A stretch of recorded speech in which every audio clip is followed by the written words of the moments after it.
गेल्या पॉडकास्टमध्ये चर्चा झाली डिसिप्लिनवरती. काय वाटतं मग तुला त्याच्यावरती? मला तू काय विचार केलास नंतर घरी जाऊन परत? माझ्या हे लक्षात आलं की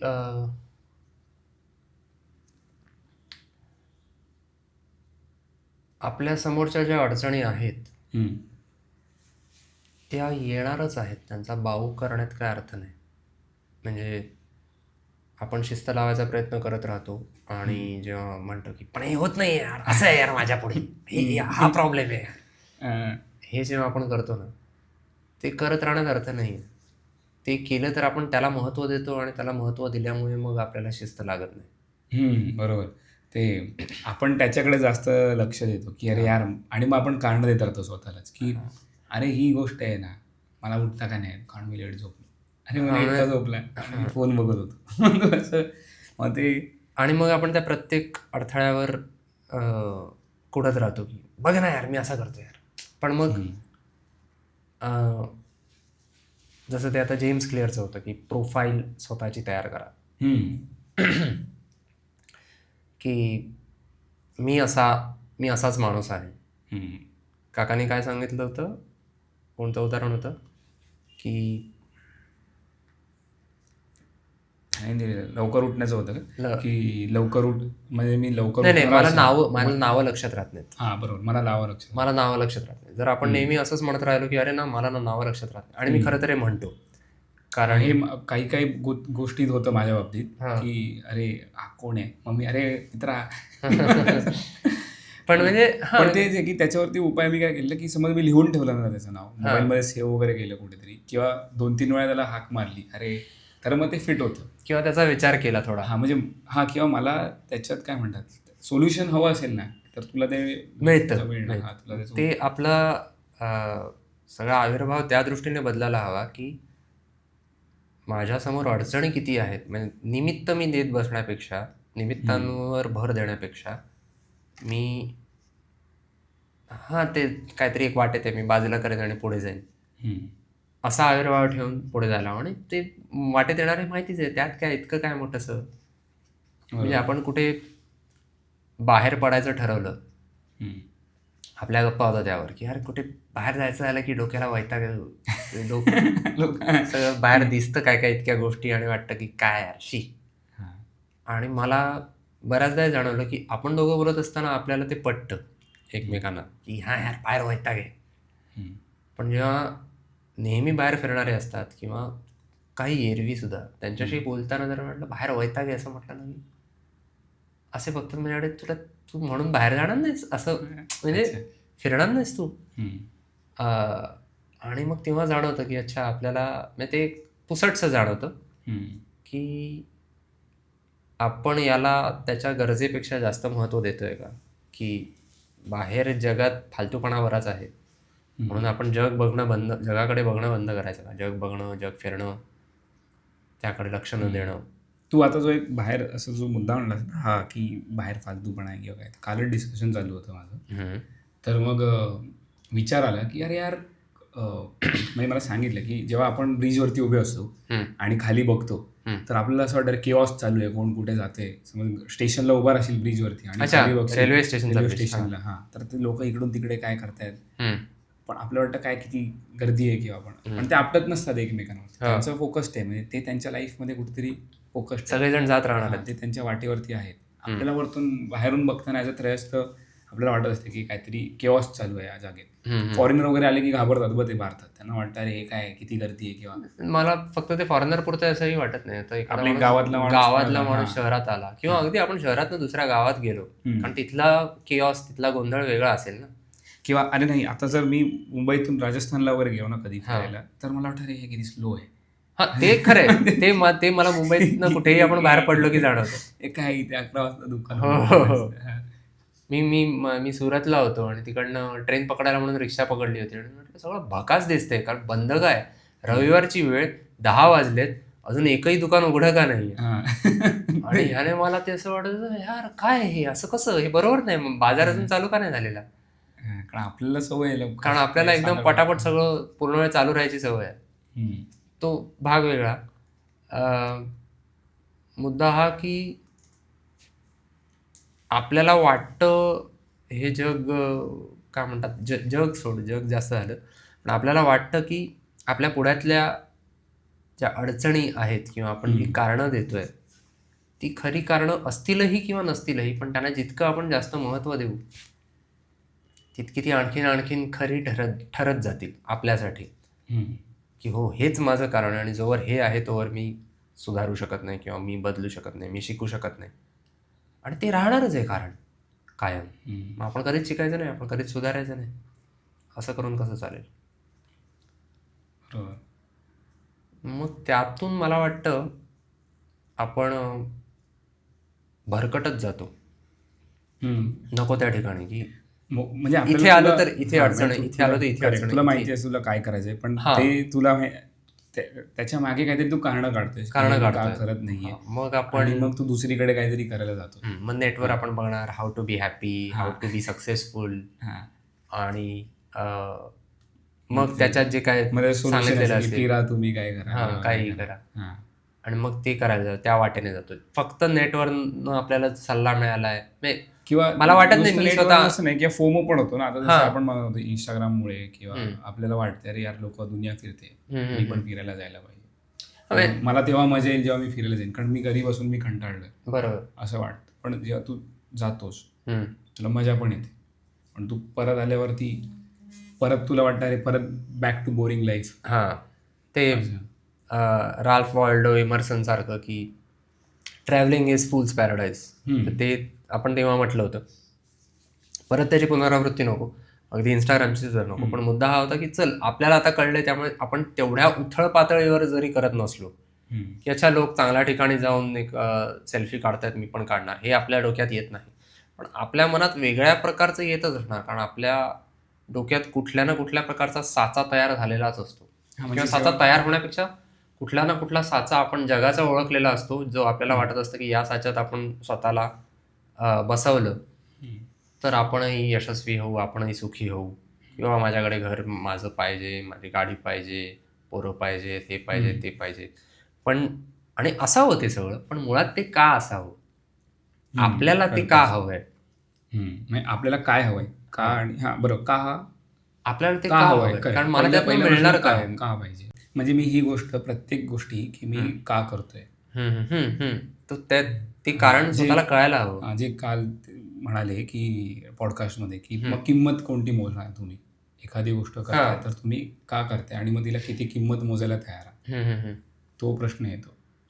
मग तो चूज युअर सॅक्रिफाईस, ते जेव्हा ते म्हणत होते ना की तुम्ही काहीही करायचं ठरवलं तरी तुम्हाला किंमत मोजावी लागणार आहे, त्यावरनं मला ते चूज युअर सॅक्रिफायसेस आठवत होतं, की तुम्हाला कोणत्या गोष्टीचा त्याग करायचा आहे ते जर तुम्ही ठरवलं नाही तर परिस्थिती तुमच्या अंगावर जी कोणती ओढवेल ती ठरवेल की तुम्ही कोणत्या गोष्टीचा त्याग करायला हवा, आणि तो त्याग तुम्हाला आवडणार नाही, झेपणार नाही. त्याग तर आपल्याला कधीच आवडत नाही. तर सुरुवातीला चर्चा झाली ना की ते म्हणाले की डिसिप्लिन म्हणजे काय, शिस्त म्हणजे काय, की स्वतःवर ताबा ठेवायचा. मग जर तू स्वतःवर नाही ताबा ठेवला तर मग कोणताही दुसरा येऊन तुझ्यावर ताबा ठेवणार. म्हणजे ती परिस्थिती, दुसरा म्हणजे माणूसच असायला हवा, परिस्थिती एक परिस्थिती तुझ्यावर ताबा ठेवते. एक रुटीन बद्दल मी ते नेहमी ऐकतो की तुझा रुटीन तू नाही ठरवलास तर याचा अर्थ असा नाही की तुला रुटीन नाहीये, तुझा रुटीन काही ना काहीतरी सेट होतो. तू जर म्हणालास मी लवकर उठणार नाही, तू जर 11 वाजता उठाला, तू रोज 11 वाजता उठत राहतोस, आणि मग त्यापुढे तुझं आयुष्य तसंच राहतं, पण तो तुला हवा असलेला रुटीन नाहीये. तो जस्ट आहे. मला काय कार्पे डिएम, मला हवं तसं जगायचंय, आयुष्य मला जसं नेईल तिकडे मला न्यायचंय, let the life flow, let the life flow, असं करत जर आपण राहिलो, जसा मी राहत होतो बरीच वर्ष, तर त्याचा परिणाम हा होतो की मग आपण भरकटत जातो, वाहवत जातो, आणि आपल्याला वाटतं आपण सुखाच्या शोधात आपला प्रवास चालू आहे, पण प्रत्यक्षात आपण कुठेच जात नसतो. म्हणजे आपण दुनियाभर काही ना काही फिरत असलो अगदी तरी आपण फिरत त्याचा भाग वेगळा, किंवा आपण बाहेर शोधत राहतो की काही ना काही ह्या गोष्टीने मला काहीतरी होईल, यातनं मिळेल, आता नवीन ट्रेंडिंग हे यातनं मिळेल, काही असू शकतं. आता जसं काही मूवीजचा ट्रेंड आला की आपल्याला वाटतं मूवी बघून मजा येईल, किंवा जे काय असेल सिरीज बघून मला मजा येईल, आपण त्या गोष्टी करतो म्हणून आपण त्याच्यावरती बोलू शकतो. काहीला वाटेल की बाय दारू बिरू पिऊन मला ते सगळं करून, पण ते असं नाही की या सगळ्या गोष्टींमधनं सुख मिळणार नाही, त्या क्षणापुरतं मिळतं. म्हणजे ते आपण गेल्या श्लोकामध्ये चर्चा केली की अल्प सुख आणि आणि तो वेळ जर आपण खरोखर कमावलेला असेल स्वतःसाठी किंवा माझी सगळी कामं निस्तरून मग ते करतोय तर ते करायला हरकत पण नाही म्हटलं तर. फक्त ते मी नियमितपणे करतोय म्हणजे मी सुखी आहे ही व्याख्या ठरवून आपल्याला चालणार नाही, कारण खरोखर मग तसे आपण सुखी नसू. जर मला सिनेमा छान पाहायला मिळाला म्हणून मी सुखात आहे किंवा मला चमचमीत खायला मिळतंय म्हणून मी सुखात आहे, अशा व्याख्या, इतक्या उथळ व्याख्या तर आता आपण करणारही नाही, कोणी बघणारा मला वाटत पण नाही कोणी करत असेल. एक असतं बघ की आता हे कॉर्पोरेट्स वगैरे असतात, इथे दर विकेंडला पार्टी असतात किंवा मध्ये त्यांना यांच्याकडून खाणं वगैरे देतात ऑफिसेसमधून. मग ह्याने तुला ते मिळतंय म्हणजे आनंद तर होतोय ना, पण हे कसं आहे की तुला त्याची सवय पण लागते या गोष्टींची, मग तू त्याच्यातून बाहेर नाही निघू शकत. तुला वाटतं की अरे मी सोडलं माझा जॉब तर मला हे सगळं मिस आउट, हे सगळं मिस होईल. तो ट्रॅप सापळा होतो तुला ती ठेवायला बघते की नुसती सॅलरीच्या ह्याच्याने नाही, किंवा ते मध्येच काहीतरी गिफ्ट देतील तुला, बोनस पर्क्स देतील काहीतरी, पण तू त्याच्यामध्ये अडकून पडलाय. मला ते सुखापेक्षा किंवा अगदी त्या सुखाच्या सापळ्यापेक्षा मला तो बधिरकरण, स्वतःचं डोकं बधिर करण्याचा मार्ग वाटतो. एक मी रेडिटवर कमेंट वाचली होती की मी लहान असताना बघायचो माझे आई वडील ऑफिसमधनं काम करून किंवा त्यांच्या कामावरनं घरी परत आले की टी व्ही लावून बसायचे आणि मला वाटायचं कॅशी आपले आई बाबा असे काय आहेत, आपल्या घरचे असे काय आहेत, मी नाही असं करणार, यांना काय करायला नको, घरी आल्यानंतर काय त्यांना दुसरे उपक्रम नाही, छंद नाही त्यांना, असे का वागतात, ते नुसते बसून काय राहतात लोध्यासारखे. आणि मग मी मोठा झालो, मग मी कामाला लागल्यानंतर जेव्हा मी घरी येऊन टी व्ही लावायला लागलो तेव्हा माझ्या लक्षात आलं की त्यांना टी व्ही बघणं तेवढं आवडायचं नाही, त्यांना फक्त बधीर करण्याचा एक मार्ग हवा असायचा डोकं. कारण त्यांनी दिवसभरात जे काही सहन केलेलं असेल त्यांच्या कामाच्या ठिकाणी, जो काय अपमान सहन केला असेल, जो ताणतणाव सहन केलेला असेल, सोसला असेल, तो सगळा डोक्यात त्यांना त्यावेळी त्यावर विचार करायचा नसायचा. त्यांना घरी येऊन निवांतपणा हवा असायचा, पण ते निवांत बसले तर डोक्यात ते विचार येतील आणि ते नको. काहीच नाही केलंस, तू काहीच नाही केलं, त्यावर प्रक्रिया नको म्हणून. कारण जर त्यावर प्रक्रिया केली आणि तो विचार खरोखर केला तर मनात, आता हे त्या रेडिट कमेंटमध्ये नव्हतं, पण ते माझ्या एक लक्षात येतं की दारू पिणं, सिगरेट ओढणं किंवा काय, आता लोक तर वेगवेगळ्या थरानं जातात, तू जस्ट डायव्हर्ट करतोय स्वतःच्या मेंदूला आणि ते फक्त तो ढकलतोय की मी नंतर यावर विचार करेन. मी एका मैत्रिणीला विचारलं होतं, ती फार कितीतरी वेळ काम करणारी, एकदम भरपूर काम करणारी, म्हणजे ऑफिसमध्ये झोपणारी, सकाळी 5 वाजता वगैरे घरी परत येणार वगैरे असं. म्हटलं तुला कधी विचार येत नाही का मनात की आपण सगळं का करतोय? कधीतरी तो विचार मी करेन असं. मी इतपत तिला जाणीव होती की आपण खरोखर आता ते सगळं ढकलतोय पुढे, की आत्ता मला काही करून मी ठरवलेल्या पदावर मला पोचायचंय. एका नजरेने पाहिलं तर ते कौतुकास्पद वाटू शकतं, पण तो अतिरेकही होतो ना. जर तुझ्या शरीरात, आरोग्याची, तब्येतीची तू इतकी हेळसांड करत असशील की वेळच्या वेळी झोपत नाही, स्वतःहून झोपत नाही ते सोड, तू काम तुझ्या अंगावर इतकं घेतलंस की तुला वाटलं तरी तू झोपू शकत नाहीस. तेच ना, की तुला काय हवंय. हे उलट असेल ना, की तू आधी विचार केलायस की मला हे करायचंय. जसं आता एलन मस्क म्हणतो की मला तिकडे मंगळावर मरायचंय, त्याने माहित नाही का विचार केलाय की नाही, पण असेल की मला पहिला माणूस बनायचंय बाबा, पण त्याला काहीतरी माहिती का आहे ते. त्याला ते माहिती आहे, त्याला का करायचं ते माहिती, तर तो करतोय. जर उलट आहे की मी करतोय पण मला का करायचं हे माहित नाही, ही गोष्ट मी का करू, आणि तो विचार मी ठरवून पुढे ढकलतोय. असं पण नाही की बधीर करून तो पुढे जातोय, की मी अजाणतेपणे तो पुढे ढकललाय. तो ठरवून पुढे ढकललाय की नाही, ह्याचा विचार मी करेन, मी आत्ता नाही करणार, मला त्यावर आत्ता प्रक्रिया नाही करायची. मला स्वतःला ते जाणवलं. मी बऱ्याचदा ते करायचो. मला बायको माझी कधी म्हणून, मी असा समजा व्हिडिओ लावून बसलो एखादा आणि सिरीज लावली म्हण किंवा युट्यूब व्हिडिओ लावला म्हण आणि मी असा बघत बसलोय आणि ती मला येऊन विचारते, कौस्तुभ तू हे बघायचं नाही ठरवलं होतं ना, किंवा आत्ता ती वेळ नाहीये असं आपलं ठरलंय ना. तर म्हटलं नाही, आत्ता मला नको, आत्ता मला डोकं माझं शांत करायचंय. आणि तेव्हा तू समोरच्या व्यक्तीवर वैतागतो. तेव्हा मी समोरच्या व्यक्तीवर वैतागतो. कारण काय होतं की अरे मला नको, मी तुला नाही माहिती मी दिवसभर काय वैताग मला सहन मी केलेला आहे, तर मला आत्ता माझं डोकं बधीर करायचंय. आणि मग मी एकदा असा विचार करत होतो, मी वैतागलो होतो आणि म्हटलं जर मी आत्ता ही कॅसेट माझ्या डोक्यात परत परत परत परत परत घोळतीये, ती जर मी घोळू दिली नाही आणि मला आत्ता मोह होतोय दुसरं काहीतरी करण्याचा, तेच जर मी केलं, त्याचा परिणाम हा होतोय की दिवसभरात माझ्या ते डोक्यात येत नाही, पण मी जेव्हा झोपायला जातो, आडवा होतो, तेव्हा ते माझ्या डोक्यात येतं आणि मग मला झोप लागत नाही.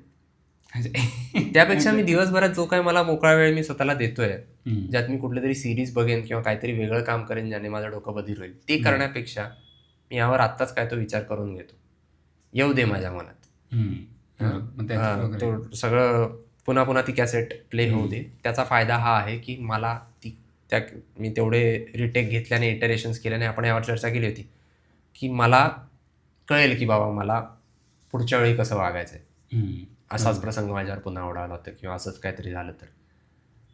ते कळायला लागल्यापासून मग मी स्वतःला वाटतं ठीक आहे, मी माझं डोकं आता बधीर होऊ देणार नाही. मी सिरीज तेव्हा बघेन जेव्हा मला खरोखर ती सिरीज पाहायची इच्छा आहे आणि मला काहीतरी डायव्हर्ट करायचंय, म्हणून नको, म्हणून मी लावून बसणार नाही. आणि हे फार अलीकडे झालंय, म्हणजे आपण हिस्ट्री डिसेबल करून सगळे ती ॲप्स डिलीट करून वगैरे जमाना झाला. पण हे शहाणपण की डोकं बधीर व्हायला करण्यासाठी म्हणून काहीतरी लावणं, ते पण मला व्यापवणार. हे लोक दारू पितात, लोक सिगरेट ओढतात, आपण हे करतोय, काय फरक आहे? ते मी काम करताना सतत युट्यूबचे पॉडकास्ट चालू असायचे, म्हणजे चालूच असायची. पण मग मी काम करायचो, पण मग त्यानंतर मला लक्षात आलं की यार मी डंब होत चाललंय की काय. म्हणजे ॲक्च्युली मला वाटत होतं की जर मी जास्त म्हणजे माहिती ऐकतोय तर मग जास्ती लक्षात राहिलं पाहिजे किंवा जास्त मला मेंदू प्रोसेस केला पाहिजे. पण कदाचित उलटं झालं की तू अति माहिती घेतोय, 7-8 तास ती लावून बसलेस आणि पॉडकास्ट 2-2 तासाची असतात, ते चालूच आहे. मग ती अनवॉन्टेड इन्फॉर्मेशन खूप जास्ती जाते, तर मग मेंदू तसाच बधीर होतोय की म्हणजे घ्यायला हवी इन्फॉर्मेशन, ती पण ती घेत नाही. मग ते लक्षात आलं. एक मुलगा आहे, 22 वर्षाचा आहे, ब्रिटिश आहे वाटतं, कदाचित अमेरिकन असेल, क्रेग पेरी नाव आहे. तो यूट्यूब चॅनल त्याने आत्ताच काही वर्षभरापूर्वी चालू केलं आहे, न्यूजलेटर पण वर्षभरापूर्वी चालू केलं आहे, आणि प्रोफाऊंड आयडियाज म्हणून. तर त्याचा एक व्हिडिओ आहे, त्यात तो म्हणाला की you can't trick your brain to care about things that are not relevant to you. You can't trick your brain to care about things that are not relevant to you. ते त्याने स्वतःला कसं शिकवावं यावरचा तो व्हिडिओ. तो म्हणाला शाळेत असताना आपण इतके विषय आपल्याला असायचे आणि आपण फक्त ते घोकमपट्टी करायचो आणि जाऊन परीक्षेत काय ती लिहायचो आणि परीक्षेत संपल्यावर आपण सगळं विसरून जायचो आणि आपल्या लक्षात नाही राहत ते. त्याचं कारण हे आहे की आपल्याला त्यावेळेला माहितीच नसायचं की आपण हे सगळं का शिकतोय. त्यामुळे आपल्या मेंदूला पडलेली नसायची. आपण स्वतःला दोष देत राहतो की अरे अच्छा मी इतकं वाचलंय, मी इतकं शिकलोय, पण माझ्या कसं लक्षात का नाही राहत. मेंदूला का माहिती. तो म्हणतो की लक्षात राहत नाही ही चांगली गोष्ट आहे, कारण your brain is optimising for things that are relevant and important to you. आणि जे तुझ्यासाठी महत्वाचं नाही आहे ते मेंदू विसरतो मुद्दामून ठरवून. त्यामुळे ज्या गोष्टीत तुला रस आहे, ज्या गोष्टी तुला अर्थपूर्ण वाटतात, तिथेच तुझं लक्ष द्यायला हवं. कारण जर नाही तुझ्यासाठी ते महत्व, तू म्हणशील की अरे म्हणजे तुला समजा इंटेलेक्च्युअल व्हायचं असेल. बघ ना, ते मी तुझं सांगतो सिम्पल, हे मला कुठे कंपाऊंड इंटरेस्टचा फॉर्म्युला जोपर्यंत मी मार्केटमध्ये बघत नाहीये, मला ते अप्लाय कसं करायचं माहित नाही, तोपर्यंत मी तो कधी वापरणारच नाही. मी लहानपणी शाळेत शिकतो की कंपाऊंड इंटरेस्ट असेल, कशाला पाहिजे मला ना, तो लक्षातच राहत नाही. किंवा हे स्टॅटिस्टिक्स मध्ये एवढ्या गोष्टी शिकवतात. तुम्ही जर दाखवलं की स्टॉक मार्केटमध्ये असं वापरलं जातं, हे चार्ट्स रीड करायला वगैरे असं 12वी ते स्टँडर्ड डिव्हिएशन वगैरे मग तू देतोय स्टँडर्ड डिव्हिएशन गाडी रट्टा मारून तू गाडी तर सोडवलीस, पण ते नाहीये तुला डोक्याला. तू जे बोलला असते की तुला मेंदूला ते इम्पॉर्टंट वाटत नाही, मेंदूला त्यावेळी महत्वाचं वाटत नाही, भले ते महत्वाचं असेल आपल्यासाठी पुढच्या आयुष्यात. इम्प्लिकेशन दाखवलं त्यावेळी ते दाखवायला हवं ना आपल्याला. तर तू ते मेंदू जसं तू म्हणालास की ते लक्षात ठेवेल. तर त्याने ते सांगितलं की तुला जे अर्थपूर्ण वाटतंय ते ठरवून घे आणि त्यानुसार शिकायला. आणि त्यात त्याने एक चांगलं सूत्र दिलंय. तो म्हणाला की आपल्याला पद्धती दिलेली आहे की तुम्ही आधी शिका, मग तुम्ही तुमचं काय ते जग उभारा. बरोबर. म्हणाला असं होत नाही. Start to build. काय जे तुम्हाला करायचं ते करायला लागा. Correct. Then hit a wall. तुमच्यासमोर काहीतरी अडचण उभी राहील की अरे हे कसं करायचं मला माहित नाही. Then learn only what you need to learn. तू ते कदाचित गणित सांगितलेलंस ना, की ट्रेनचं गणित असायचं, तुम्हाला पाठवलेलं वाटतं मेसेज. स्पीडचा हा, फॉर्म्युला इकडनं ट्रेन जाते, इकडनं ट्रेन जाते. किंवा नाही, स्पीडचा फॉर्म्युला सांगितलेला तो कॅल्क्युलेट करायला शाळेत नुसती गणित देतात. हो. पण तू दुसरी पद्धत सांगितलेलीस की तो माणूस बोलतो की मी इथे उभा आहे ह्या स्टेशनवरती आणि ट्रेन तिथून येणार आहे, तर मला काय काय लागेल. हा, ते मुलांना प्रश्न तो विचारतो. मुलांना प्रश्न विचारतो. मग मुलंच सांगतात की डिस्कस करून एकमेकांमध्ये की स्पीड लागेल, डिस्टन्स लागेल वगैरे. मग तो फॉर्म्युला त्यांनी सतत तयार केला. तो नुसता पुस्तकात दिलाय म्हणून तो फॉर्म्युला तसा लिहिला नाही. डोकं लावलं की हा फॉर्म्युला आला कसा. करेक्ट. हा, मग ते तसलं वेगळ्या पद्धतीने जर तू शिकवलंस, गणित त्या पद्धतीने शिकवलं गेलं असतं तर आपल्याला लक्षात आलं असतं. हो, बरोबर. किंवा मी तो एक व्हिडिओ पाहिला पिझ्झाचा, तर पिझ्झा कापून त्याने आयत बनवला. तर तो बनला, बोलला याला याची डायमीटर आणि त्याची सर्कम्फरन्स. पायथागोरस थिअरम असा का आहे त्याचं पण. मग ते का समजलं ना, की मग तू मेंदू तू जे म्हणाला असते की ते लक्षात ठेवतो. आणि मग आपल्या लक्षात येतं की अरे हे आपल्याला प्रत्यक्ष आयुष्यात त्याचा काहीतरी उपयोग होऊ शकतो. हे जेव्हा आपल्याला सहज पद्धतीने समजतं. बरोबर. कारण एका हौदात पाणी भरायला इतका वेळ लागतो, आपण कधी हौद भरायला जाणार आहोत ना, असा प्रश्न पडतो त्यावेळेला आपल्याला. आणि मग तोही प्रश्न खरं तर पडत नाही, आपण तो विचारच करत नसतो. त्याने सांगितलं की तुम्ही आधी काय ते तुमचा उपक्रम करायला घ्या, मग तुमच्या पुढे काहीतरी आव्हान येईल, अडचण येईल, समस्या येईल, अडथळा येईल, मग त्यावर उपाय कसा काढायचा तो शोधून घ्या, शोधा आणि तेवढ्या पुरतंच उत्तर शोधा आणि पुढे जा. ओके. मग प्रत्येक टप्प्याटप्प्याला जे काही अडसर येत राहील त्याच्यावर तुम्ही उपाय शोधा. त्याचं कारण हे आहे, हे आपण सतत करत राहायचं का, तर हो, हे असंच करत राहायचं. कारण दरवेळेला जेव्हा जेव्हा आपण त्या गोष्टी शिकू त्यावेळी आपल्याला त्यांचं महत्त्व माहिती असेल, ते आपण आपण ठरवलेलं असेल की मला हे का हवंय, मला हे का शिकून घ्यायचं आहे, कारण माझ्या पुढे ही अडचण आहे, ती मला सोडवायची आहे. करेक्ट. त्याचा उपयोग आपला आधीच ठरलेला आहे. मग आपण ते शिकू आणि लक्षात राहील आपल्या मेंदूला. कारण मेंदू काय म्हणतो, तुझ्यासाठी महत्वाचं जे आहे ते मी लक्षात ठेवणार. बरोबर. मग त्या गोष्टी लक्षात राहतात.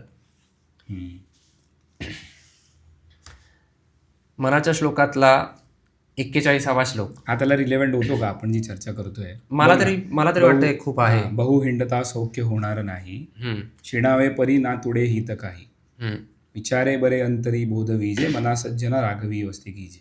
हे शेवटचं वाक्य ठीक आहे की ते आपण गेल्या वेळी पण डिस्कस केलं की फोकस करा एका जागी. हा, म्हणजे शेवटचं वाक्य आहे की बाबा तुम्हाला आपण असा अर्थ केला की रामाच्या पातळीवर पोहोचायचंय किंवा एका ठिकाणी फोकस करा तुम्ही. आपण हे पहिले जी वाक्य आहेत की बहु हिंडता सौख्य होणार नाही, आपण काय जे आपण डिस्कस होतो की शोधतोय आपण एक गोष्टी, दुनियाभर शोधतोय, भरकटून उपयोग नाही. आपल्याला काय महत्वाचं आहे. पण तू बघ हे वाक्य आहे, तो कार्ल युंग तो पण हेच म्हणाला ना की हू लुक्स आउटसाइड, त्याचं वाक्य आहे पुस्तकातलं नाही, ते लेटर्स मधलं वाक्य आहे. हू लुक्स आउटसाइड ड्रीम्स, हू लुक्स इनसाइड अवेक्स. मग हे म्हणतात की ग्रेट तो काय विचारवंत, मग ते तर इथे किती आधीच सांगून गेले त्याच्यापेक्षा. कधी झाला तसं मला वाटतं रामदासांचं पण एक वाक्य आहे ना, म्हणजे एका अर्थी मला त्यावर ना आठवते, पण मला माहित नाही की इथे किती सायकोथेरपिस्ट होता, रेलेव्हंट आहे. हो, कालियुग आणि त्याचा स्वप्नांवर त्याचं काम चिकार आहे. ठरवलेलं मी स्वप्न लिहायची आहेत पण ते होत नाही. अच्छा, नाही माझ्या लक्षात, मी उठल्यानंतर अरे काहीतरी होतं मला लक्षातच राहत, मला लिहायचंय. मला असं वाटतं की माझ्या स्वप्नांमध्ये एक स्टोरीज येतील मला पुस्तकांच्या. खतरनाक असतात काय काही होत असतं. म्हणजे त्या दिवशी एकदम भयानक स्वप्न पडलं, कोणतरी म्हातारी होती चेटकीन आणि बाई अशी लोकांना उघडत बिघडत होती ती. जरासंधाला डोक्याने सायकिक उडत बोल बापरे बाप. तू कुठे होतास त्यात? मी बघत होतो. अच्छा. हा पण थर्ड पर्सन असतो ना, कधी कधी थर्ड पर्सन असतो, कधी कधी तू फर्स्ट पर्सन असतो स्वप्न. ते मला वाटतं त्या वेळेला तुझ्या डोक्यात काय चाललंय त्यानुसार. मी बऱ्याच स्वप्नात मी हरवायचो. अच्छा. ते आता बंद झालंय माझं. हरवत मी काहीतरी बघत असतो, काहीतरी कार्यक्रम चालू असतो, साधं काहीतरी असतं आणि अचानक आपल्याबरोबरचा माणूस गायब होतो. अरे कुठे गेला? आणि मग त्याला शोधण्यात कितीतरी वेळ नुसता मी धावतोय असंच स्वप्न असायचं. ते मला त्याचा अर्थ असा लागला की आपण अजूनही शोधतोय आणि भरकटलोय वगैरे वगैरे असा. पण ते स्वप्न आता नाही पडत. ओके. कारण काही गोष्टी एकदा डोक्यात स्पष्ट व्हायला लागल्या ना की ठीक आहे आपल्याला कोणत्या गोष्टी हव्यात, प्राधान्यक्रम आपला ठरला. मला वाटतं कदाचित माहित नाही आता परत मी आज म्हणतो उद्या ते तसंच काहीतरी स्वप्न पडायचं मला. पण मला आता वाटतं बघू कालयुग मला वाटतं आधी वाचून बरोबर. मग ठरवूया की बाबा स्वप्नांचा अर्थ काय लावायचा. पुस्तक वाचायला घेतलं पण थोडं असं जड वाटलं मला. माझ्याकडे पण एक आहे कुठलं तरी मॅन अँड हिज सिम्बॉल्स. तुझ्याकडे तू कोणतं घेतलंस? माझ्याकडे दुसरं होतं काहीतरी, तसं नाव मला माहिती नाही, पण ते छोटंसं आहे. मी म्हटलं छोटंसं पुस्तक आहे वाचायला घेऊया, पण ते डोक्यावरून गेलं. मला की हळूहळू वाचायला पाहिजे म्हणजे.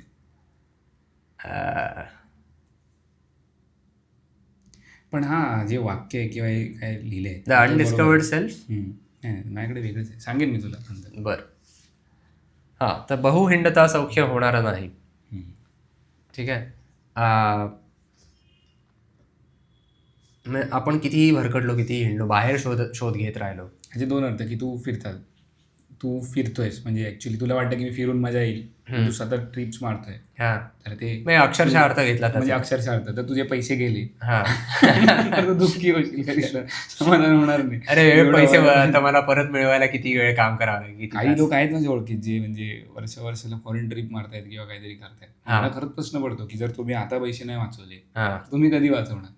म्हणजे फिरायला हवं नाही असं नाही, आधी इथे तिथे आजूबाजू. न्यूरोप्लास्टिसिटी फिरणं चांगलं आहे, पण ते किती आपण सजगपणे सावधपणे डोळसपणे फिरतोय. कारण आपण काय करतो, समज तू कंटाळला असशील पूर्ण वर्षभर काम करून, मग तू विचार करतो अरे जरा फक्त रिलॅक्स व्हायला मी फिरतो. मग तू कोणत्या ट्रॅव्हल कंपनी थ्रू जातो, मग ते तुला जाणार ते बधीर होण्याचा एक दुसरा मार्ग झाला. असं खर्चिक मार्ग झाला. तू असा स्क्रीन नाहीये तुझ्यासमोर, वेगळा टीव्ही आहे, जगाचा टीव्ही आहे तुझ्यासमोर असं. आणि खर्चिक मार्ग झाला. खर्चिक मार्ग आहे नको तेवढा, म्हणजे त्याचा मनस्तापही आहे. मला हे आठवलेलं यार, जेव्हा मी म्हणजे वाचत होतो ना श्लोक पाहिलं तर विचार केला आपण आधी ट्रेकिंगला जात होतो.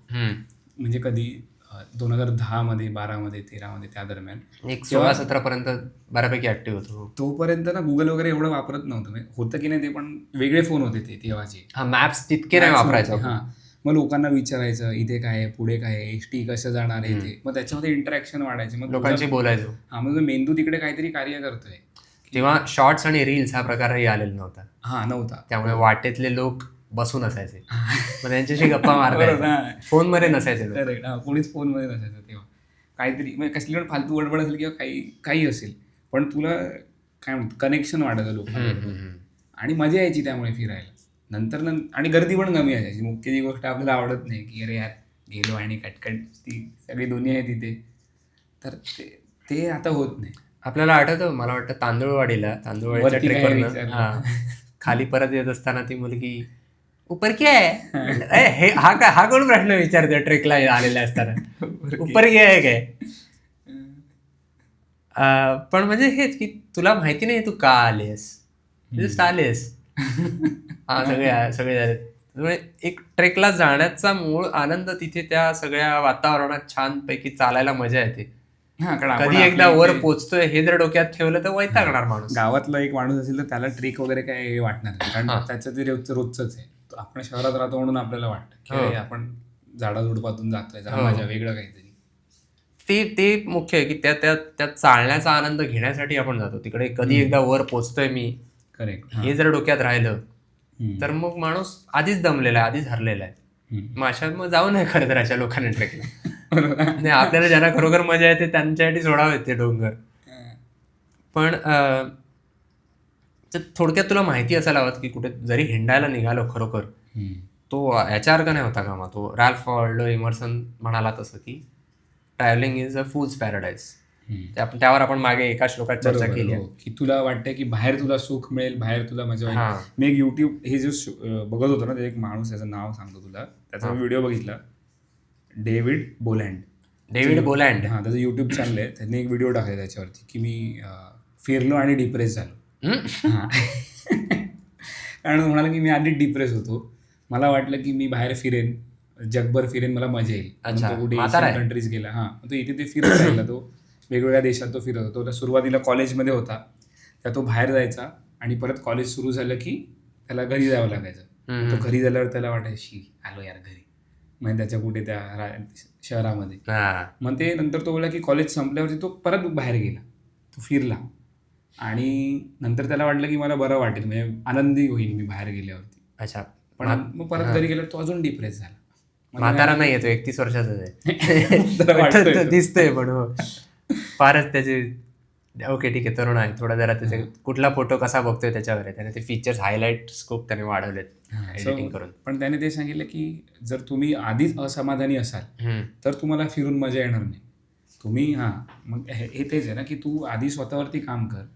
फिरणं जर तू म्हणतोयस, तुला माहीत असायला पाहिजे तू का फिरतोय. तुझं आहे की अच्छा मी समाधानी आहे, माझं मला थोडंसं एन्जॉय करायचं, मी फिरतोय ठीक आहे. पण तुला वाटतं की मी इथे कंटाळलोय आणि मला बाहेर फिरून मजा येईल, तर ते तुझं वाढत जाणार.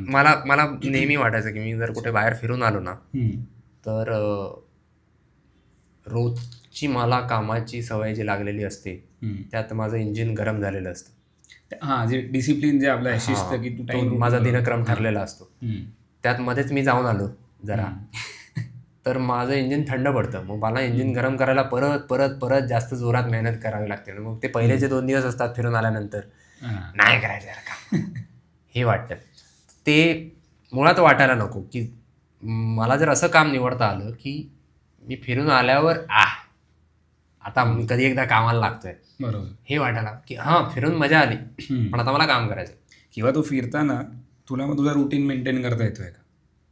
मग ते कामाचं स्वरूपच मग ते तसं नुसतं काम नाही, बाकीचं उठण्याचा तुझा वेळ, तू उठलास, व्यायाम केलास, बाकीच्या सगळ्या गोष्टी. बरोबर. कारण तू जाऊन तिकडे 10-11 वाजता उठतोय आणि तू घरी तुला लवकर उठण्याची सवय, मग ते तिकडेच तू हे केलास ना, टाइम वाट लावलीस तुझी सायकलची.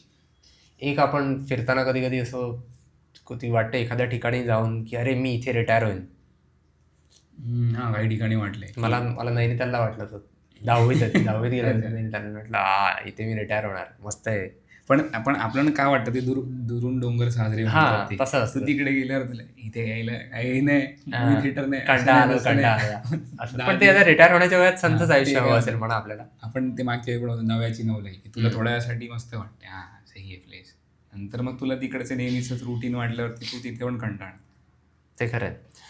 तर ते शेवटी असं आहे की बाहेर आपण सुख शोधत राहिलो स्वतःला न विचारता की मला काय हवंय, तर आपल्याला सुख मिळणार नाही. हा एकंदरीत या तिन्ही ओळींचा मिळून मला अर्थ वाटतो. ह्याच्यात आता एक असा पण एक ओळ वेगळी काढायची गरज नाही वाटत. एक गोष्ट ही पण आहे, मी ते विचार करतो की यार ही जी लोक आपण म्हणतो की जी देवळात फिरतात देवदर्शनासाठी, मग ह्यांना हे ॲप्लिकेबल होतं का? किंवा आता रामदास स्वामी किंवा विवेकानंद स्वतःच फिरले असतील, देशभर ते फिरले असतील, बरोबर, पण मला कदाचित त्यांचा काहीतरी उद्देश असतील. ते असं नसेल की ते आतून असमाधानी आहेत म्हणून ते फिरतायत. म्हणजे म्हणून त्या दोघांना आपल्या होणार, किंवा बाकीचे संत वगैरे जे असतील ते आपण हे सांगू नाही शकत की नेमकं कोण. कारण होतं असं की आपण सरसकटीकरण करायला लागतो की काय लोक वेडेपणा करतात, आणि वेडेपणा करणारे लोक असतात. लोकांचं बोलतोस जे तीर्थक्षेत्राला वगैरे जातात, तीर्थक्षेत्राला जातात, दर्शनासाठी जातात की नाही मला जायचंय, मी जाणार. आपल्याला माहिती नाही की त्यांनी त्याला काय अर्थ लावलेला असतो, जोडलेला असतो. त्यांना कदाचित मानसिक काय फायदा होतोय किंवा असं होऊ शकतं. मी टीनेजर असताना मी काय वेळ लागले काय तुम्हाला, असं हे वाटायचं. आणि आता मला विचारलं तर मी जाणार नाही, मला नाही जायचंय तसं करायला. पण ज्यांना जायचंय त्यांना ते केल्याने काय मिळतंय, काय त्यांना साध्य करता येतंय, असं तर नाही ना. लोक जातात आणि दरवेळेला स्वतःचा फोटो काढून टाकतात, त्यासाठीच जातात. म्हणजे सगळेच त्यासाठी जातात, सगळेच त्यासाठी बोलतोय जे ज्यांचं खरोखर मनात भाव असेल का तेव्हा. मग अगदी आपण ज्यांना म्हणत असो की हा माणूस एकंदरीत त्याच्या वागणुकीवरनं आपल्याला एरवी मूर्ख जरी वाटला तरी कोणताच माणूस पूर्णवेळ शहाणा किंवा पूर्णवेळ मूर्ख नसतो. आपण कितीतरी वेळा वेड्यासारखे वागतो आणि वागल्या आपल्याला पुढच्या 10 मिनिटात लक्षात येतं की अरे मी मगाशी नीट नाही वागलो. तर अर्थातच जे एकंदरीत आपल्याला वेडे वाटतील, कमी अकलेचे वाटतील किंवा काही वाटतील किंवा उथळ वाटतील, किंवा आपल्याला प्रश्न पडेल की माझा प्रश्न होतो की ह्यांना फायदा होत असेल का. कारण आता जर इथे काय म्हणतात की तुला सतत फिरण्याने फायदा होत नाहीये, सुख मिळणार नाहीये. पण मग समज जर कोण तीर्थक्षेत्राला जाऊन आला त्याला मिळेल समाधान तिकडे, कारण ते मूर्ती बघून ते दर्शनाने देवाच्या. पण मग ते किती असणार, किती काळ असणार मग ते पण मग त्याच्यात तुझ्या व्याख्या बदलतात किंवा तुझा उद्देश बदलतो. तू सुख शोधण्यासाठी बाहेर गेलायस का? तू आता देवदर्शन आहे किंवा काही, तू अगदी फिरायला सुद्धा जा, डोंगरावर जा, मला बघायचं आहे हिमालय, एकदा तरी मला चढायचं आहे. त्यातून सुखाचा अनुभव मिळेल, सुखाची प्रचिती येईल, की तुला काहीतरी वेगळं, तू माहिती आहे, तू जर डोळेसपणे जातोयस की मला माहिती आहे की तिकडे गेल्यानंतर 4 गोष्टी अशा होतील ज्या माझ्या मनाविरुद्ध घडतील, ज्या मला पाहाव्या लागतील गपचूप. कारण मी निरीक्षण करायला चाललोय, की मी शिकायला चाललोय, मी बघायला चाललोय जग कसं आहे, वास्तव समजून घ्यायचा प्रयत्न करतोय. हे एक असू शकतं. दुसरं एक देव दर्शनाला तू चाललायस, तर हे मी स्वतःला दिलेलं आव्हान आहे. किंवा वैष्णव देवीला चाललोय तर मी चालत जाणार. ते तर चॅलेंज असतात. आणि मग तू सांगू शकतो माझं वर्षानुवर्ष माझ्या डोक्यात आहे, तर बाबा मी एक गोष्ट साध्य केली माझ्या मनातली, त्यातून मला समाधान मिळालं. ते मिळू शकतं ना माणसाला. ते उथळच असेल असं नाही. उथळ असायला किती वेळ त्यातून त्याला सुख म्हणण्यापेक्षा सुखही म्हणू शकतो त्याला, असं नाही. पण हे हिंडण्याचा तू अक्षरशः अर्थ काढायला गेलास तर मग ते थोडं त्यावर आपल्याला वाद घालण्यासारखं आहे. नाही म्हणजे कारण याने बहुहिंडता म्हटलं ना, याचा अर्थ तू भरकटत राहा. म्हणजे तू तुझ्या जर डोक्यात तू बाकी तुझं आयुष्य जगून घेतलेस आणि तुझ्या डोक्यात फक्त एक स्वप्न आहे की एकदा मला काशीला जायचंय, आणि तू जाऊन आलास आणि तुझं स्वप्न पूर्ण झालं. स्थान महात्म्य वगैरे म्हणतात, ते कम्प्लीट होऊ शकतं की ते स्थान महात्म्य असेलही असंही नाही. स्थान महात्म्य प्राप्त का होतं कारण आपण त्याला महान मानतो. तुला वाटतंय ना, तुला वाटतंय, मनात वाटतंय की तू एखादी गोष्ट केली, आपण काय म्हणतो ते विधी ना, विधींमुळे वाटतं की विधी करतात लोक आणि त्यांना समाधान. मग तो एक प्रकार आपल्या घरातनं उठून तिथपर्यंत जाणं हा एक विधी झाला त्याच्या दृष्टीने, ज्याचं त्याला ज्याची फलप्राप्ती होते त्याला, की बाबा मी केलं हे, मानसिक समाधान तरी मी केलं. त्याचा अर्थ त्याला वेगळा लागेल. मी बहुहिंडता म्हणजे आता सगळी ज्योतिर्लिंग बघायचे आहेत मला, हे जर माझ्या असेल आणि त्यातून मला काहीतरी समाधान मिळत असेल बाबा. पण जर मी ही अपेक्षा ठेवून गेलो की मी सगळी ज्योतिर्लिंग बघून आलो तर मी जगातला सगळ्यात सुखी माणूस आहे, अर्थातच ते नाही होणार. आणि मला वाटत नाही कोणीही बघायला जात असेल तर ते या विचाराने किंवा अपेक्षेने जात असेल की मी जर हे करून झालो तर बाबा ती माझी तपश्चर्या झाली आणि मला वरदान मिळेल, मला हवं ते. जर कोणीतरी जात असेल तर ठीक आहे, त्यांना मिळव. पण बहुतेक लोक तर मी काहीतरी करतोय या तो एक उपक्रम स्वतःला दिला आहे की मी आता एवढंही करणार, त्यातनं जे होईल ते होईल. तू लहानपणी साधा पत्त्यांचा बंगला उभा करतोस, लहानपणी मोठेपणाही करावा, पण समजा तुला पत्त्यांचा बंगला उभारायची हौस आहे आणि सुरुवातीला तुला फक्त 2च मजले जमायचे, हळूहळू तुला 4 मजले जमायला लागले, मग हळूहळू 8 मजले जमायला लागले. त्यातनं तुला बाकी काय मिळणार आहे? समाधान.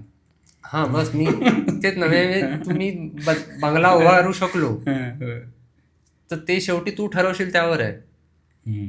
तो बंगला काय एक पंखा कोणीतरी मरेच येऊन चालू करतं आणि अरे तुझं चालू होतं का, मला सॉरी ते आपल्या हातात नाही आहे ना शेवटी, किती म्हटलं तरी. मग तू गेलास, तू वैष्णोदेवीला गेलास म्हण किंवा तू केदारनाथला गेलास म्हण, आणि तिकडे गेल्यानंतर बाबा तुझ्या छातीत दुखायला लागलं, धाप लागली, श्वास घेता येईना, तुला हेलिकॉप्टरवरनं उडवलं आणि दुसरीकडे नेलं उपचार करायला तुझ्यावर, किंवा तुला दमलास बाबा, तुला लक्षात आलं तिकडे गेल्यावर मला झेपत नाहीये पण मला दर्शन घ्यायचंय, चल पैसे भरले जास्त आणि गेलो, काय त्या खेचरांवर बसून गेलो किंवा हेलिकॉप्टरने गेलो, काय असेल ते. तर ठीक आहे, त्यांना पूर्ण समाधान तुला मिळणार नाही, कारण तुझ्या डोक्यात जी कल्पना होती की तू जसा जाशील तसा तू नाही जाऊ शकलास. काहीतरी मिळेल बाबा, काही नाही तर तसंच तसं मी पूर्ण केलं, मी परत नाही आलो. हा अर्थ आहे की, पण ती मिळेल ते थोड्या वेळासाठी. हा हिंडणं मला वाटतं एक आयुष्याच्या प्रवासाची ते थोडं काव्यात्मक वगैरे होईल किंवा नाटकी. आता एक सारांश घ्यायला गेला तर परत मी जॉन बॉइड बद्दल मागे तुला सांगितलं. जॉन बॉइड आपण गेल्या वर्षी श्लोकामध्ये 40 सेकंड बॉइड वगैरे, तू पायलट होतो ना, फायटर, त्याला तू एक बसू शकतो, तो चपकर उदाहरण एक बसू शकतो याच्यामध्ये. परत तोच परत येतोय, पण तो बसू शकतो कारण त्याला माहिती होतं त्याला काय हवंय. त्याला दुनियाभरच्या गोष्टी करायच्या नव्हत्या, त्याला टायटल वगैरे नको होते. तो बोलला की मी जे आहे मी करतोय, मी शिकवतोय नवीन पिढीला आणि त्याने नवीन पिढी चांगले पायलट मी घडवतोय.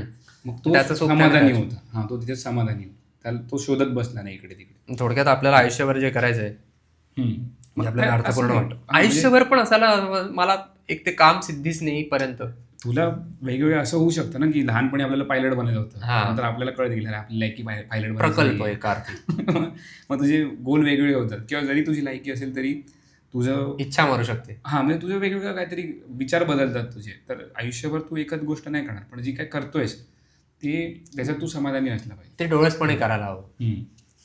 की आता हे नको की मला पगार जास्त मिळतोय म्हणून मला जी आवडत नाही ती गोष्ट मी आयुष्यभर करतो. बरोबर. हां. ते असं क्वचित एखाद दुसरं कोणीतरी कधीतरी येतं आणि तो म्हणतो, अरे मला एवढा एवढा पगार आहे, काय एवढा काय नाही. आणि मग अरे बरं आहे रे, हेच करायचं मग, असं थोडंसं येतं मनात थोडा वेळ. ह्याला काम विशेष काय नाही आणि तरी पण मग त्याच्याकडे बघायचं जरा आणि त्याच्याशी बोलायचं त्यावर थोडं, आणि मग तो सांगतो की मी काय करतोय आयुष्यात, असा मला प्रश्न पडलाय. मग आपल्या लक्षात येतं की ओके ठीक आहे, हां ठीक आहे, ते पैसे जाऊ देत, मरू देत, काय हरकत म्हणजे काही लोक असतील ज्यांना काम पण आवडते आणि पगार पण असते किंवा हां. कमवतात पण असते, तसं बनायला पाहिजे. ते व्हायला.